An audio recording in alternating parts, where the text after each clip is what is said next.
Continuous improvement comes in lots of different flavors and styles. I'm Bella Engelbach, and I'm inviting you to journey with me to the edges of lean. Episode 113, The Qualities of a Lean Leader with Hadizadeh. Here at the Edges of Lean, we have had a lot of conversations about leadership, with leaders who are practicing lean and with leaders who are not lean practitioners, but who are acknowledged as great leaders. There have been so many incredible insights and tips to learn from. But I believe lean leadership is different from what many people define as leadership. Hadizadeh says that lean leaders need to bring their humanity to work with their teams, and she joined me at the Edges of Lean to share her insights. Hadizadeh, welcome to the Edges of Lean. Thank you. Thank you very much for having me, Bella. It's wonderful to have you here today, and I'm very excited about this topic, which is we're going to talk about the qualities of a lean leader. We talk a lot about leadership on this podcast, so I've had a lot of really wonderful guests who've talked about many different qualities of leadership and how to gain those qualities or help other people gain those qualities. But lean leadership is different. And so I'd love to really get into your perspective on that. But first, Kathy, can you tell us about Kathy? Tell us who you are, what you do, and what was your path to doing what you're doing today? Sure, I'd be happy to share. So I come from a background in corporate America. I was for 15 years in corporate America, going up the ladder, and I became an executive in IT, in technology. And I mostly worked for bigger organizations like DirecTV, AT&T, those kind of organizations. And in 2018, following 2 years of thinking and some of the life experiences that I gained at DirecTV, I decided to start my own company, which focuses on executive coaching, leadership development, and mindful leadership, and how we can bring a human-centered culture to the organizations, called Heart Mind Tuning. That's where I started it, and I have been going with one-on-one coaching, advisory, group coaching, and mindful leadership programs.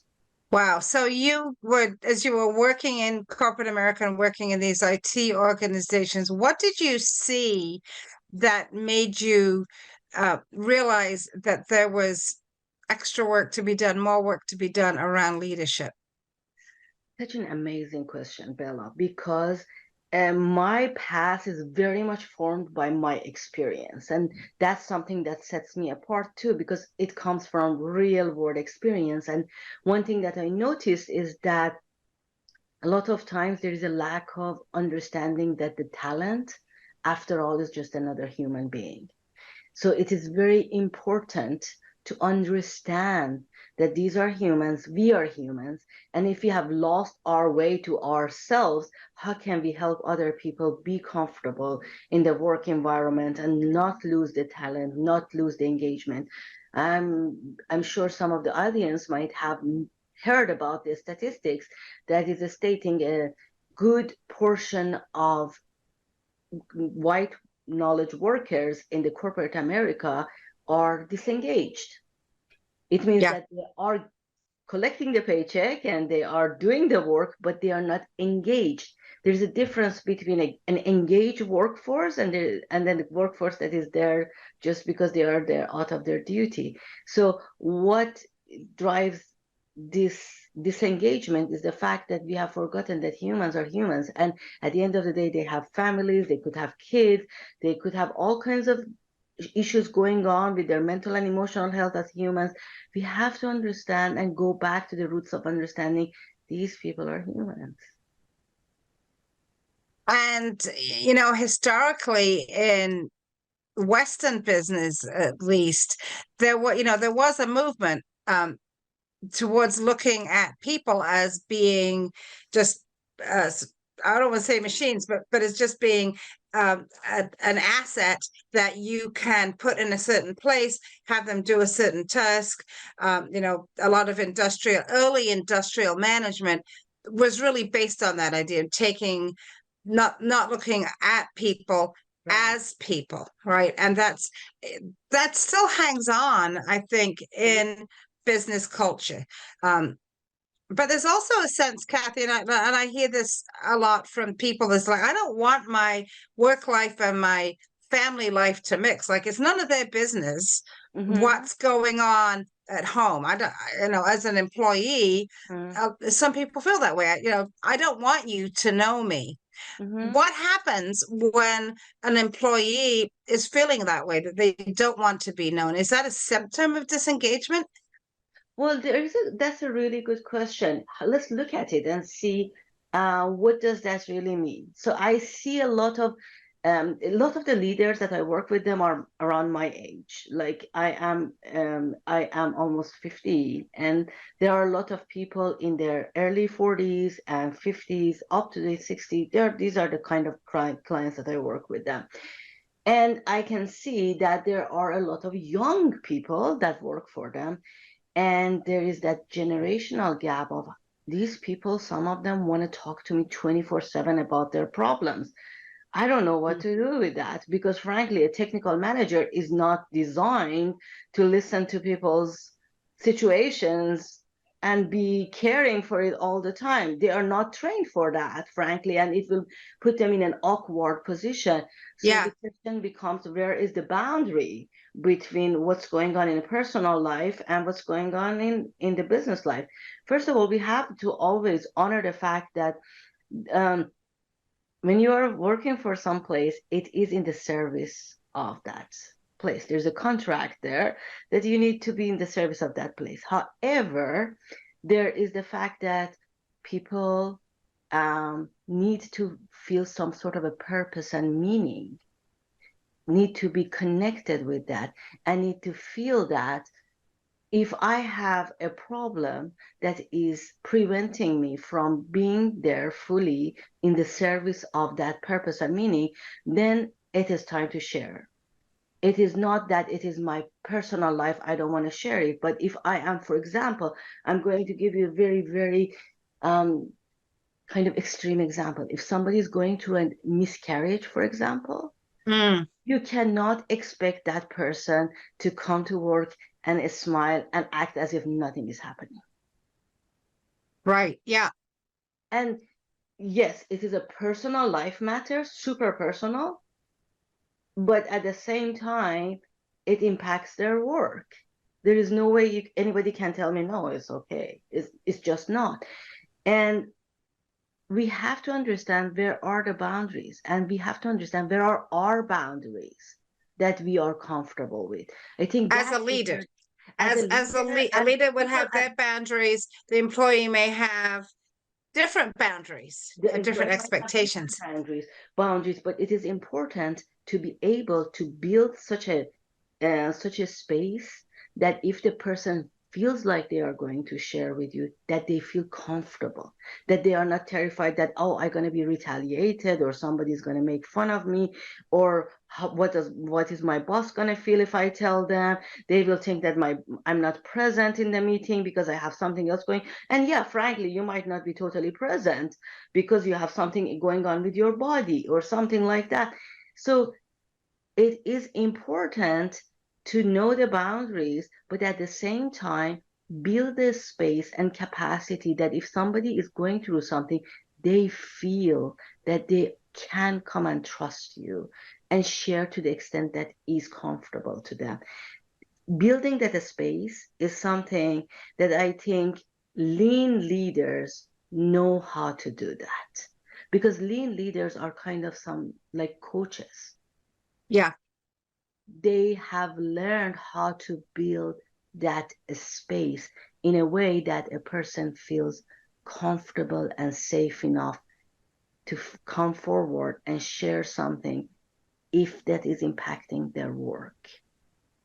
So it's about adopting more of a, for anyone, but especially for a lean leader, it's about adopting it and staying in that coaching place, about listening, observing, and asking questions, not about trying to solve the person's problem. Is that Exactly. right?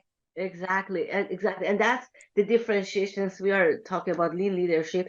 That is a very big differentiation, because most of the people who got to the higher levels, they get to the higher levels because they can solve problems. Yeah. They're amazing in solving problems. They get this accolade for solving problems. So how do you sit with another human being in their pain without that urge to solve their problem? That's a Yeah. $1 million question. Yeah. Yeah.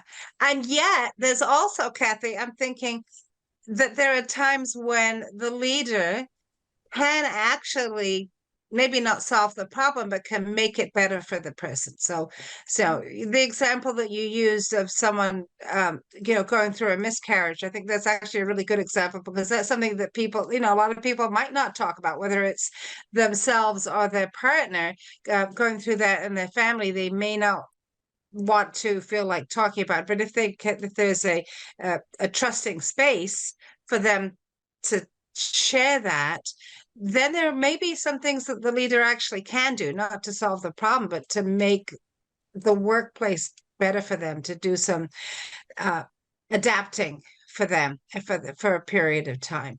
Uh, Absolutely. That's where I'm going with being a human. There are boundaries, but allowing a person to connect with you as a human is a gift that you can give to your people as a lean leader without violating the boundaries. I'm going to really be keen on that, because especially post pandemic, I have seen a lot of problems with that, violating the boundaries.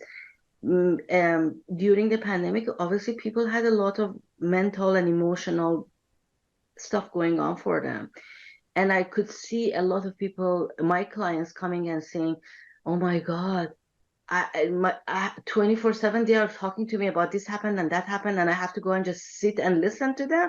Is that my job?"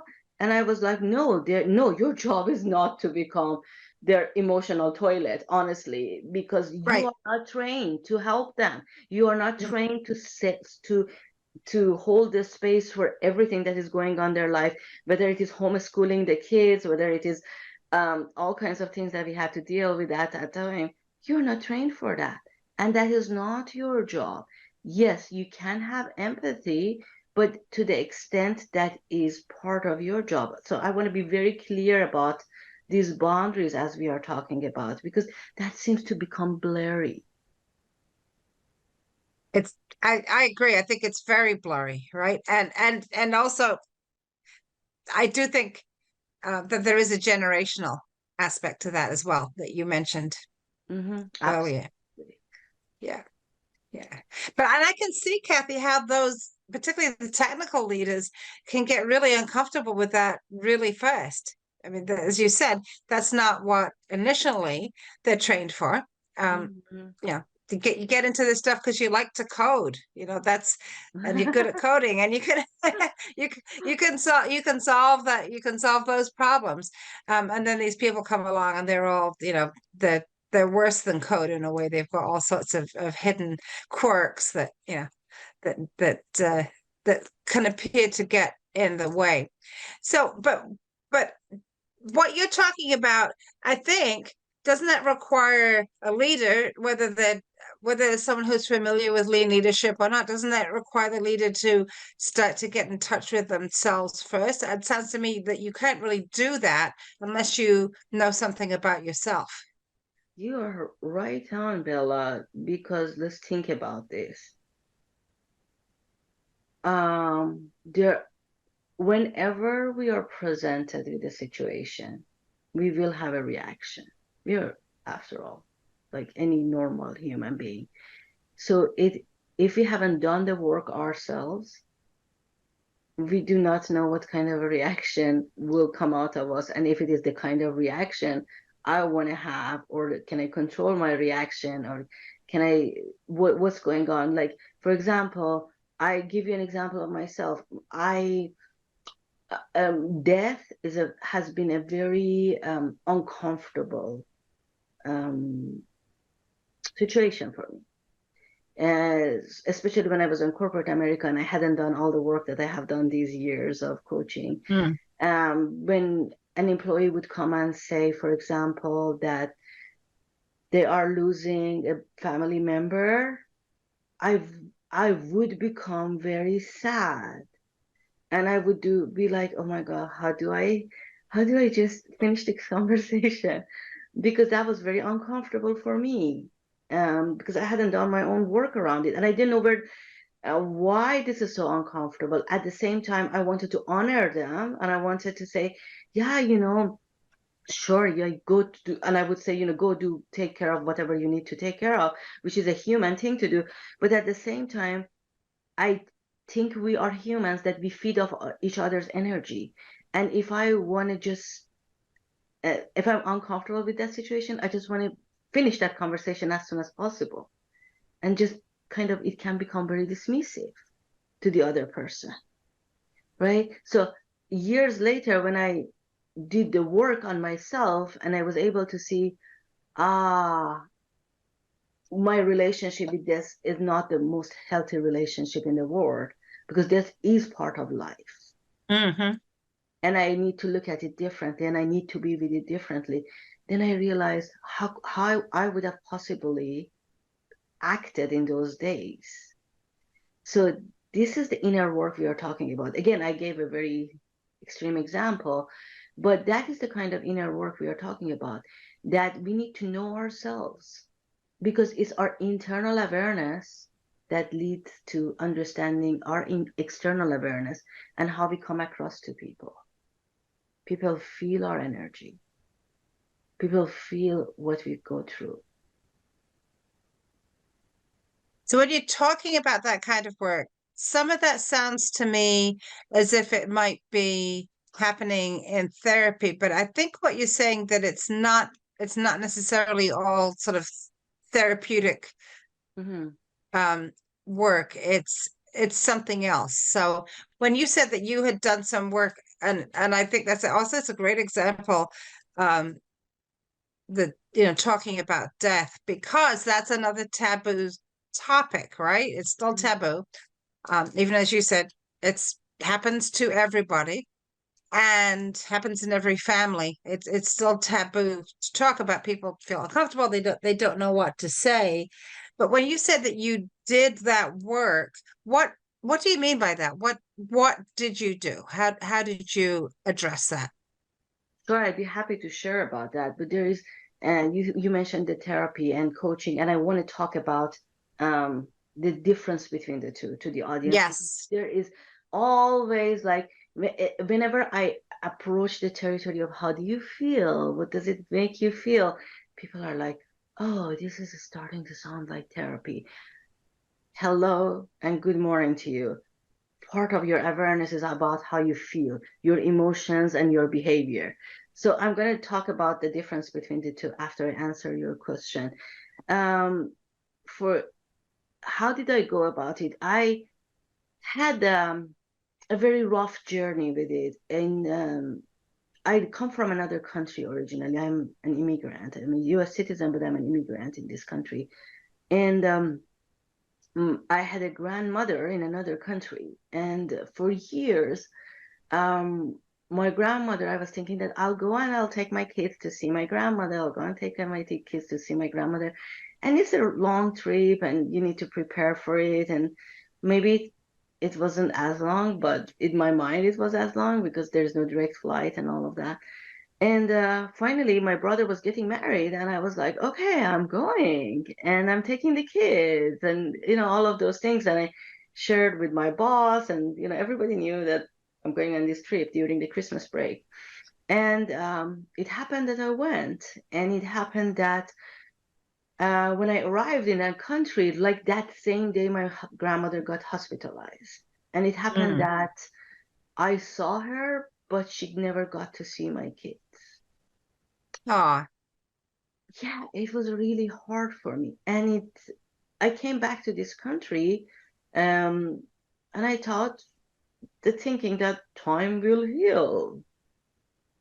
And I went back to work, and at that time, AT&T was had acquired DirecTV, so we had a mountain of work, and I was thinking, yeah, I should get okay. But no, that's not how things work. That's not how things really work in real life. You need to process the way you need to process the thing. And if I had the knowledge that I have now, I should have gone to the grief counseling or something like that, which I didn't know anything about it, to be honest with you. And I came back and I told my boss, and he was an amazing person. And he said, "Are you okay?" And I was like, "Yeah, I'm fine," like. It's all good. I can suck it up. It's good. Yeah. Exactly. And I had two little tiny kids and a full-time job and all of this shebang, and I was like, yeah, I'm fine. But I was not fine. Every time I thought about my grandmother, I would start crying. Oh, That means yeah. something is not right. So when I had 2 years after, when I had a chance to go to I decided to explore coaching, and I went to the coaching school and all of that. It was then that I realized there is something not right here, and you need to deal with that. And I went through a journey with that during my tenure with the coaching school. I went to a coaching school that we met in person, and it was very rigorous. And I'm grateful that I did that. And finally, I was able to talk about it without crying. And then I learned, and part of my coming into this coaching was that one thing I learned was that my grandmother was a very impactful in people's lives, and she was able to make communities of people. And these were the two things that I cherished in her, and I realized that during doing that work. And I kind of was like, I want to have that kind of impact in this world. So that was one of the foundations of looking into the work that I'm doing now, one of them. So that's the answer to your question of what do I mean by doing the work. It means really looking into whatever support you need to get to process what is going on with you and not dismiss it. And that includes, Kathy, being aware that something has happened, that something has changed in your life. And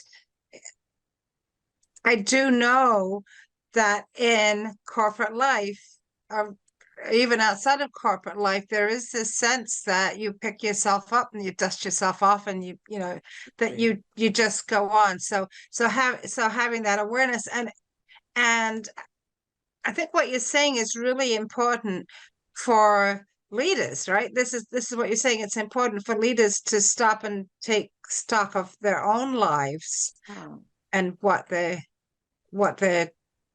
challenges or traumas might have been. Because I just think this is terrific what you're saying, that without recognizing that, it's going to be very hard for you to be a human to somebody else, because otherwise we're all pretending we're all perfect all the time, and it's kind of hard to do that, right?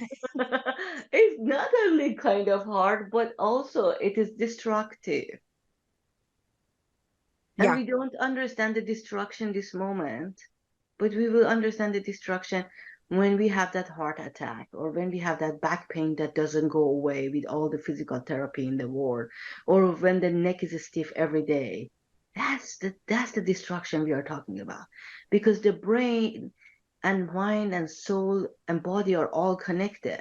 So if we are all the time in this pretend mode, something is going to give, and that's our body. Oh, yeah, interesting. Right. Yeah. And Yeah. a lot of people do not think about that, because yeah, you can brave it today and tomorrow, and I don't know, maybe another year, maybe 2 years, maybe 5 years, but down the road it will come, it will happen. Yeah. So as you work with leaders, when a leader comes to you and says, "Hey, Kathy, I want to work with you," Mhm. what are the kinds of goals that they have in mind when they start? And do those goals change as they work with you? I love this question, Bella, because most of the time when people come and talk, what they have in mind and what we discover are very different things.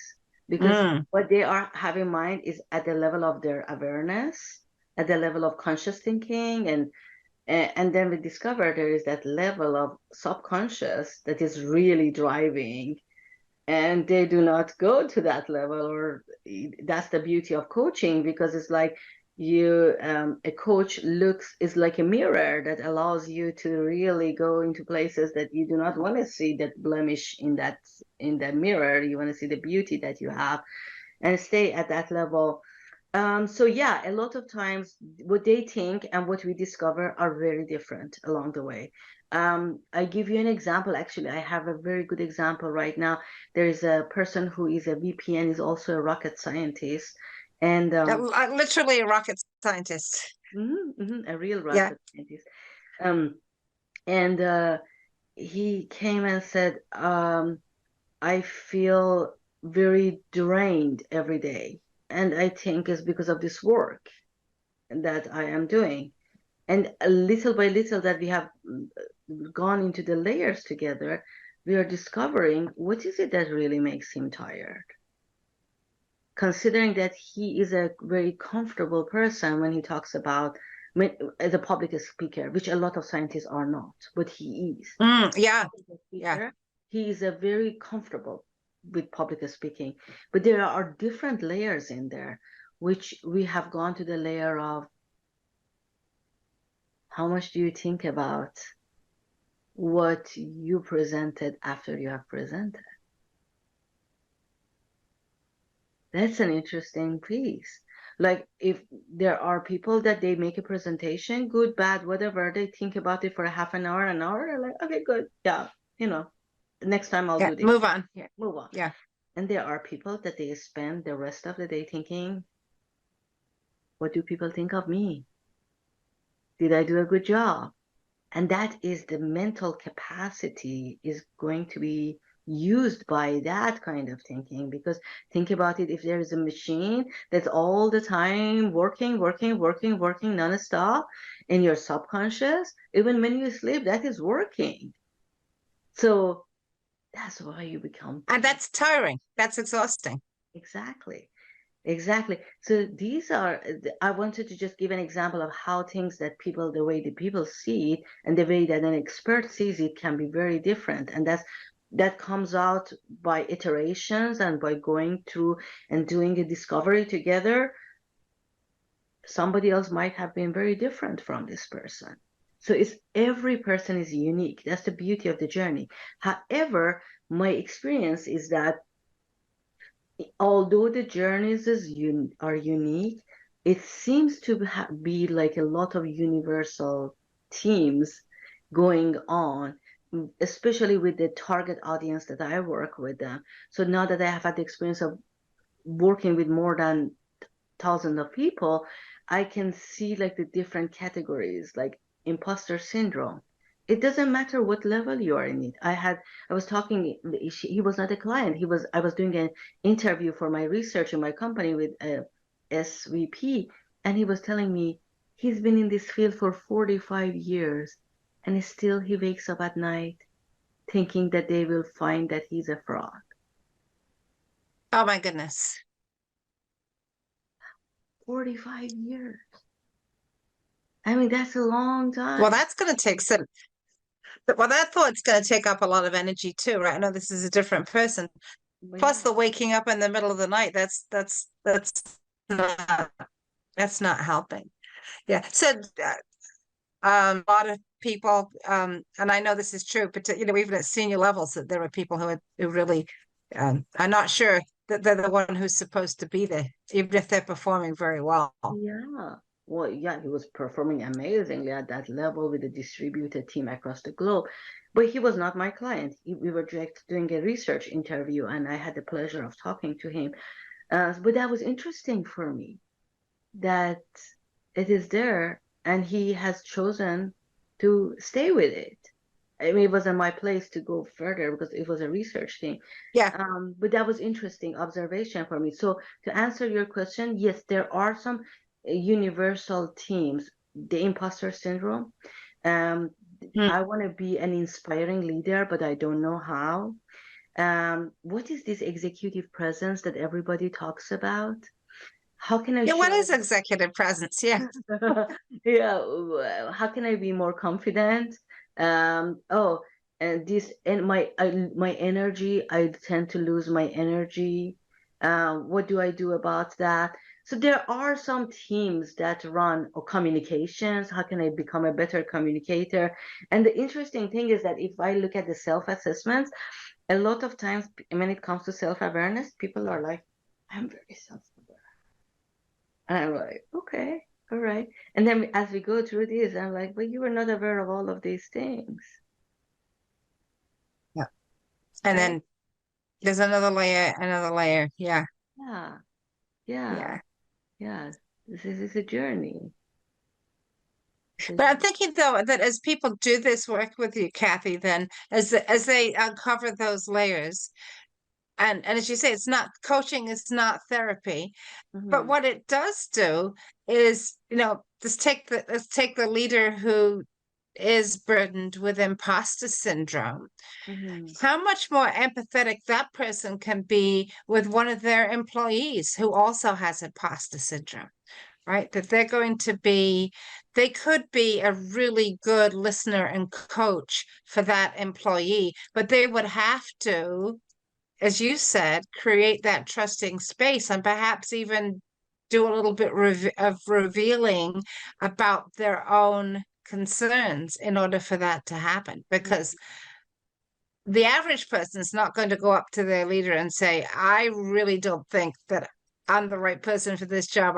I'm afraid you're going to find out I'm a fraud. People are not going to do that. So, yeah, and they have every right to, because think about it, Bella. When you do that performance review, you really it's a lot of mumbo jumbo, so you can get whatever it is, the raise, the I don't know, that you can be groomed for the promotion. I mean, how much really self introspection happens in there in a real way that you don't want to portray the best of yourself? Is how much of it is real? I don't know.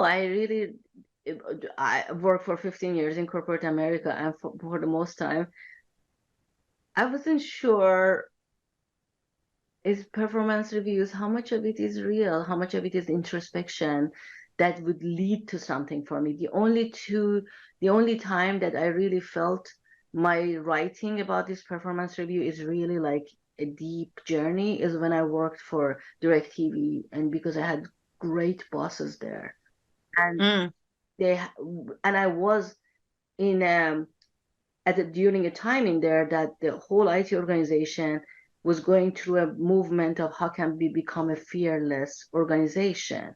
So there was such a cultural movement, which was one of the contributors to the my starting this coaching agency.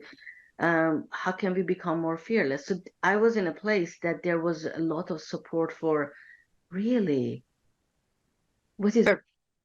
coming in the way of you going to the next level. So it was more of a real place.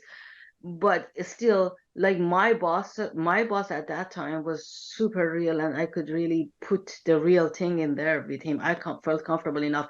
But my boss's boss, an absolute No. traditional thinker, and I was feeling that if I put it in there, I don't think he will understand where this is coming from. And I wasn't. Yeah, because and then you're talking about the written performance Yeah, evaluation, right? Right, yeah, and that's so different from the conversation. And in Lean, we talk about you want to have those conversations uh, every day, as often as possible, as right? often as It's not every possible. 6 months or once a year. Um, Exactly.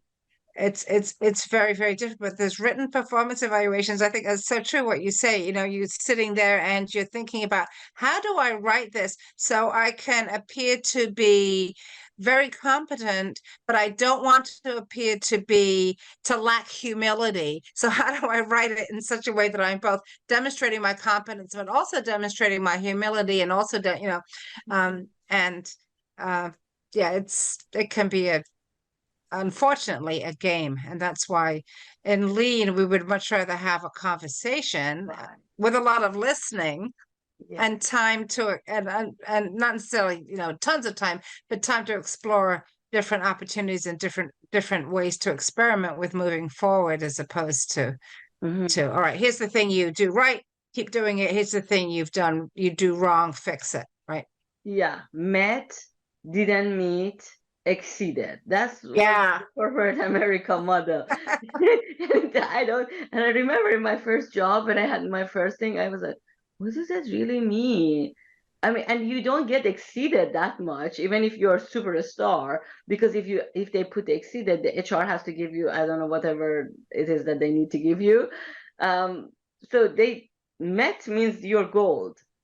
And it didn't sit well with me because obviously I wouldn't never didn't meet. I mean, coming from a background of being a perfectionist and being a superstar, I never got that.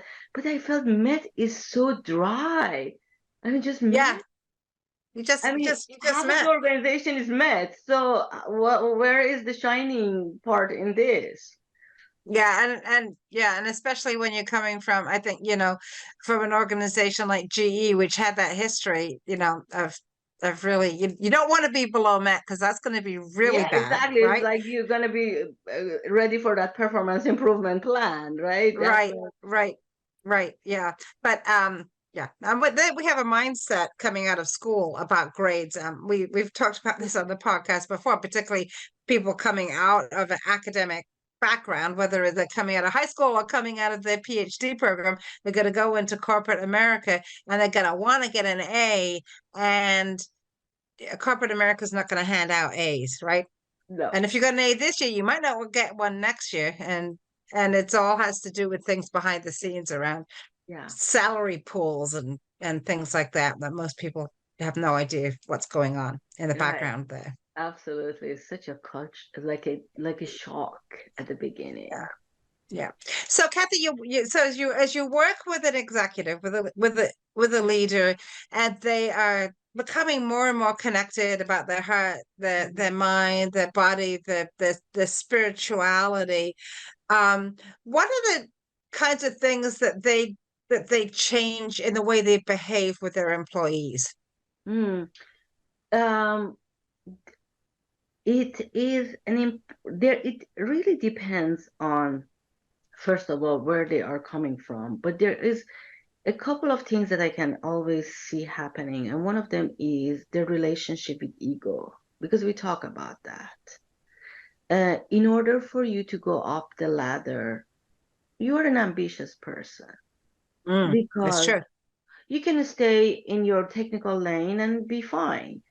So there is a reason that you have become a people leader, and then you're going to become a bigger organization leader or higher up. So there is an ambition in there, and with ambition comes ego, and ego is an important thing to see how we can curb the ego, but at the same time be inspiring. So a lot of the people that I work with them, they are very competent, super competent, um, but they do not have the charisma or a body of a leader in a way that inspires other people. And that's something that they get out of the working, because one of my focuses in the work is executive presence. What is that executive presence? What is the executive presence? Yeah. Yeah, because when I was told executive presence years ago, I was like, what? How, it felt like very weird term, executive presence. So I was like, okay, I go and watch the executives and see how they walk, they talk, how they, that kind of a thing. And there is really something that you need to build towards it, which is there are certain elements when it comes to communications, to the behavior, to how you come across to the team. And that starts with understanding where you are very well, assessments, integrally looking at these things, everything, and really understanding what are those hidden things that I don't know that come across, and they impact me showing up as confident, me showing up as inspiring, me showing up as charismatic. What are the things? And then we go on we identify two of them at a time during a 6 months journey. That's really what I do. I think you cannot do more than two in a 6 months Hmm. journey. And then we'll see how much that takes. How far do we go? It depends on how deep things are. Um, And it depends if the person needs to go and seek the help of another person or not. If I see the need, I always tell people, because I'm very, very focused on coaching and advisory. That's what I do, coaching and advisory. Um, if there is a need to process something further, for example, if somebody has had a traumatic experience around not being a good people leader, I tell them, you need to go and work with a therapist. I had a person from Intel once that she said, she was flat out. She came and said, I don't want to manage people anymore in my life again. Oh That my was the goodness. statement at the beginning of our thing together.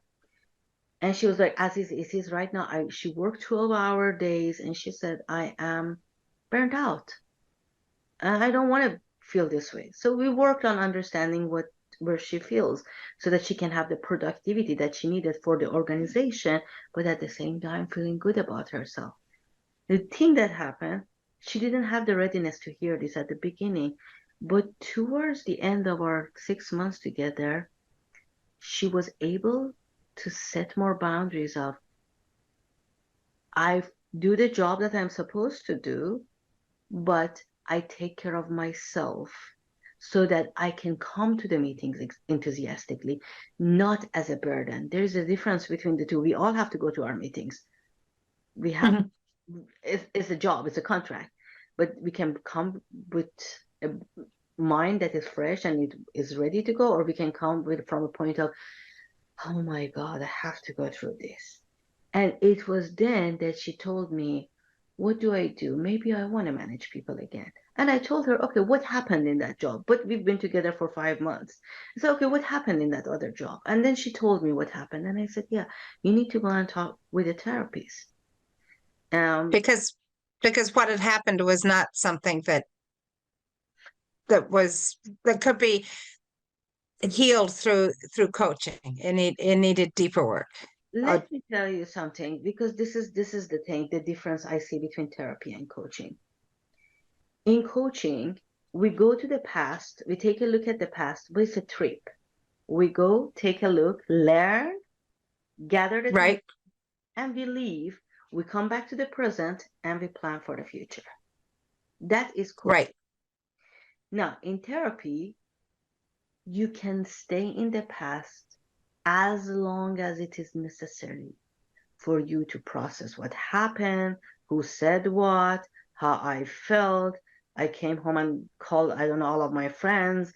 You can stay there for as long as it is necessary. It can be a year, it can be 6 months, it can be a month. There is no time frame on human emotions and how they change and how they evolve. That is not my forte. That is not where I can spend time on it, because right, right, my practice is based on something. My practice is based on movement. That's the essence of coaching. But therapy is allowing a person to stay with what they feel for as long as it is necessary, so they can process it and they can move forward. And that's why I told her, you need to go and work with a therapist, because that's out of me. You can tell me what happened, and I can tell you these are the things we can learn from that experience, but that does not solve the emotional aspect of it. right, right. That's something different. Yeah. Yeah. And this is very critical, and we talk about this quite a bit, as we, in coaching, that we do understand the difference between therapy and coaching, and it's such a service to a client, I think, to be able to say to a client, as somebody else can help you with this part, right? It's a gift to say, here's a pathway for you to take, to help you with this part of what you need to work on. But you're still with coaching, there's still all of these opportunities to look at, well, how do I, as you say, plan for the future? How do I do something different going forward? What do I try? Yeah, how do I try it? How do I learn from what I try? Um, and for a lot of people, both is a very good place to be if they can manage that in their lives. Mm-hmm. Well, depending on what's going on, people are realizing more and more, especially because therapy is covered with most insurances. So people even don't have to make a big investment like in coaching. Yeah. So it is even more accessible to them than coaching. Coaching is still not a widespread or not a like a something that everybody thinks about. The coaching is more of, despite the proliferation of all of these coaching platforms and all of those things, is still, if somebody wants to do the deep work, it's still more of, yes, I have to make an effort to go and find the right person and interview the right person and make sure that this is the right person and make that investment. It still Yeah. is. Yeah. Yeah. Definitely. Definitely. Yeah. Kathy, as you look at the world today and see, there's so much, I think, fracture in society today. What do you see leaders struggling with when it comes to the kind of divisions that we see? I want to understand the question a little bit more, Bella. So I think so that we've talked a little bit about some of the challenges with a leader being able to lead and to work with people with different generational expectations. I think the other thing that's really going on, well, there's a lot of things going on today, but the other thing that's really going on is that we have a lot of real differences, strong differences of opinions among people around, um, especially politics, but with all kinds of aspects of life. And leaders, I think, really have to figure out how to manage that as they're working with groups of people, with teams of people. I was wondering if you had seen leaders struggling with that and what they might have done to be successful. Oh, that's a really, really hard question, to be honest with you, Bella, because yes, for example, when that war between Israel and Hamas broke out, I had a leader who was my client who came and said um, the person who was part of her team at Israel, he was drafted. Like in Israel, seems to be a law that you have to go to the Yeah, military duty if there is such a thing going on immediately, regardless of what your job you do or whatever the case is. So she said that that person member of the team came and said goodbyes to the because team. she was drafted. Yeah, Yeah, because he was being drafted, and that's really hard emotions to manage as yeah, a team. That all of a sudden this person is going on, and that same leader, I remember when Ukraine war was happening at the beginning, I mean, because this is still going on.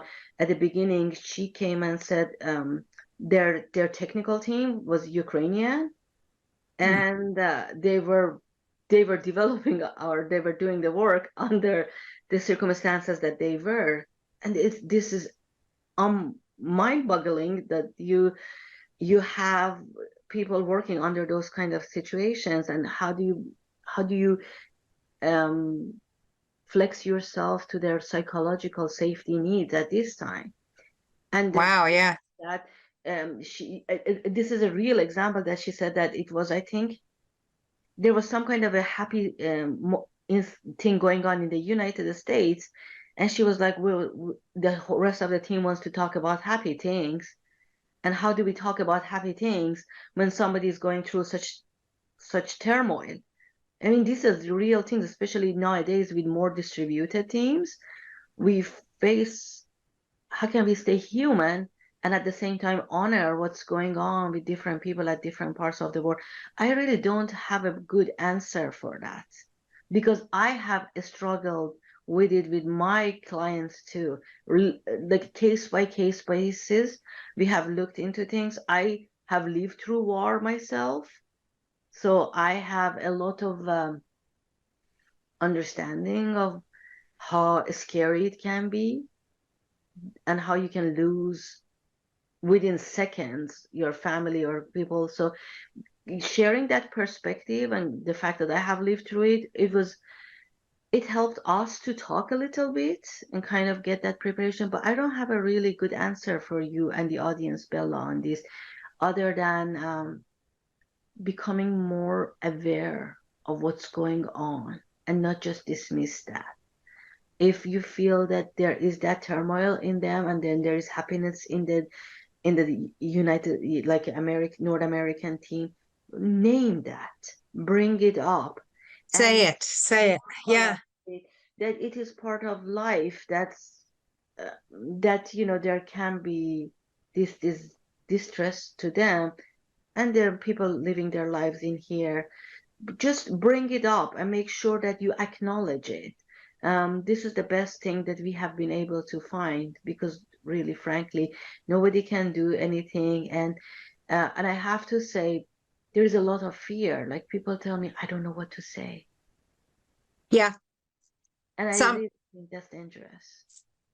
yeah. And then if you don't say anything, as you said, that's dangerous, right? Then Yeah, people feel they can't say anything. Yeah. yeah. So it's a really hard situation. Not saying anything is definitely not right. And saying something, you have to be very careful. Recently, I was put in a very difficult position because I was on a LinkedIn Live, and the person flat out asked me about what do I think about what's happening in Israel and Hamas. And I'm not a geopolitical expert in any way or form or Mm, fashion. I said that, and I said, I think we have failed as a humanity because there is a war going on and civilian lives are being lost. So we as humans, we have lost the art of dialogue around this thing. But that's as far as I can go, because I have not studied that region and what has happened, and I don't know the history as well. I just know some basic surface, right. Yeah. right? So I'm not in a position to answer that question, even if you put me on the spot. Yeah. Um, I told him that. So there are other leaders that might feel the same way as I do, that they do not know the history as well. So they are afraid of opening their mouths and even say what they think. And Uh, so I was, yeah, saying the wrong thing. And yeah, yeah, yeah, yeah. and it is very important to have some knowledge. I would say that everybody needs to know a little bit of history. No, nobody can become geopolitical scientists overnight, obviously. Yeah. But be human at this time, and really, I think that's the best thing I can think of. It's not At situation. Be human. Yeah. That's so important. Thank you, Kathy. Hey, Kathy, what would be your one piece of advice for a young person starting out? Oh, for a young person, I think the best thing I can think of is definitely find mentors. Find Find mentors. mentors. And also, if you really decide to go to the leadership, um, try to gauge your appetite for being around humans, being with human emotions. These are important. Right? Because I love that, because if you start that young, right, then you can also start to work on Yeah. what you might do. Yeah, it's like a muscle to some Yeah. degree that you can build up. Two excellent pieces of advice. Kathy Hadizadeh, thank you so much for traveling with me to the edges of Lean. Thank you, Bella, for having me. This is Bella Engelbach, and I'd like to thank Kathy Hadizadeh for being my guest at the Edges of Lean. What did you learn from this conversation? What ideas did it spark? We would love to hear from you. You can find Kathy at heartmindtuning.com or on LinkedIn. Find me on LinkedIn or at leanforhumans.com, or comment wherever you watch or listen. And check out my friends in the Lean Communicators community at leancommunicators.com, where you will find lots of great new content every week. The Edges of Lean is written and produced by Bella Engelbach with support from Podcast Inc. This is a Lean for Humans production.